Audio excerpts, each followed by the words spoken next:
Hey, all, insight number 4. So this one is found in Psalm 71, verse 21.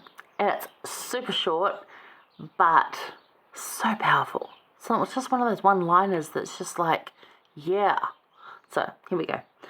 So this is David praising Lord with just thanksgiving and proclaiming, like, who is unto the Lord? Like, no one can compare to the Lord. He is the best. We know that, so, we agree already. Verse 21, after he said, like, I've been through these trials, I've been through troubles, and you have helped me through all of them. You also got to remember, too, that these psalms are collected together, they're not chronological, so we don't know where this fits in David's life, but this is not chronological. These are put together kind of in groupings of themes more than dates. So keep that in mind too. Anyway, so he's had some trials.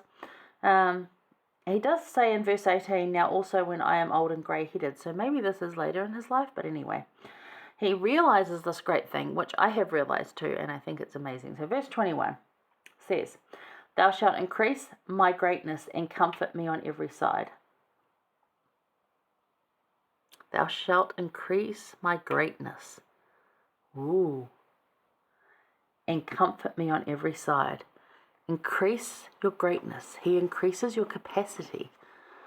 Because that's another word for greatness, is capacity. Interesting, isn't it? The Lord will increase your capacity and comfort you so that with him you will not fail. So it's such a short line of wisdom. But it helps us to remind that he gives us mortality that you may become. Remember that we might have joy. It's that opportunity. Do we take it? So he gives us mortality that we may become. Become what? Become better than we were to begin with. Just improve on what we were born with. Although what we were born with was pretty awesome. But as personalities, we get to grow, we get to learn, we get to interact with other people and just become better. Yeah, that's what we may become. Keep that in mind because the quote goes really well with that.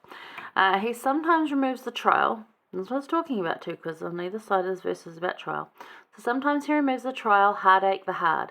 But more often, he will increase your capacity and send more comfort in those places and times of need.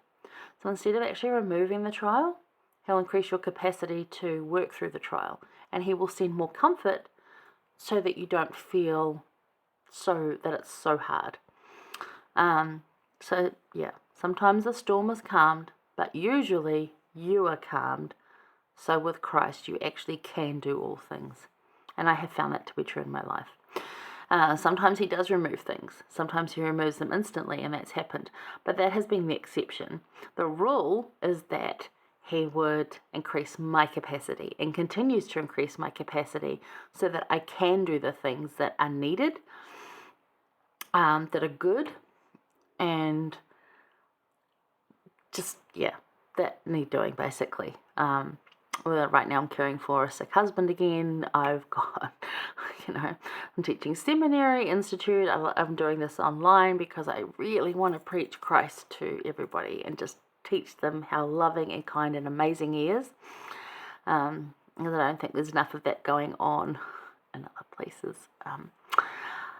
Sorry, some of you Sunday school teachers out there are amazing, but a lot of you really need to focus on scriptures and Christ and stop bringing in other books and other materials.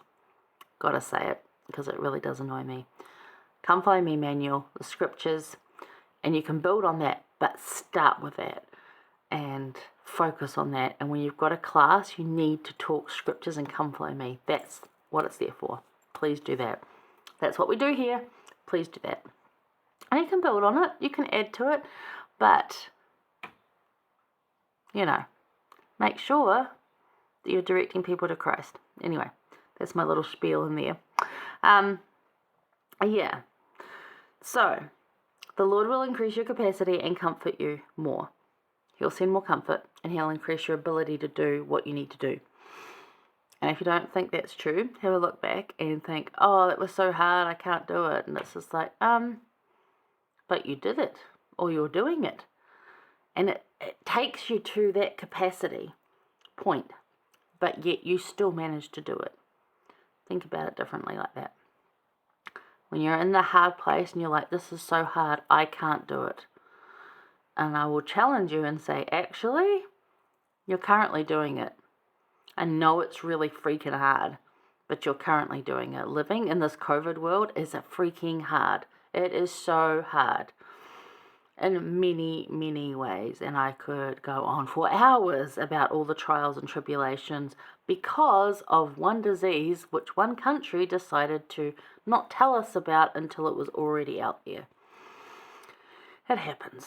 And there's been a lot of heartache, and I'm sure for many of you out there, there's been problems and issues and tribulations throughout.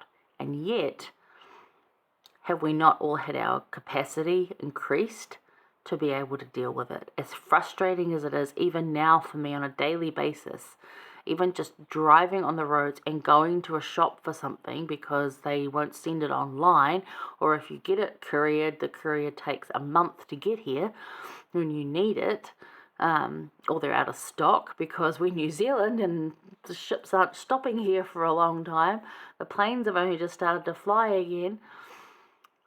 So grateful we prepared, but there's a lot of frustrations for just little things to huge things.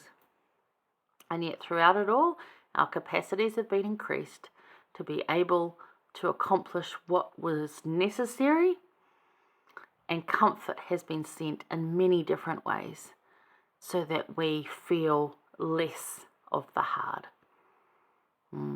Think about that a little. It's really good. Anyway, so Sister Becky Craven, she said, through Jesus Christ, we are given the strength to make lasting changes.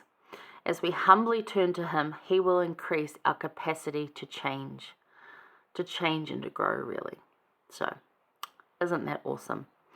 Sometimes He removes it, but more often, He will increase your capacity. Awesome line of wisdom, right? All right, so that's insight number 4. Hang around for the 5th one. It's good. It ends in Jesus' joy with President Nelson. And we just love that. All right, I'll see you there.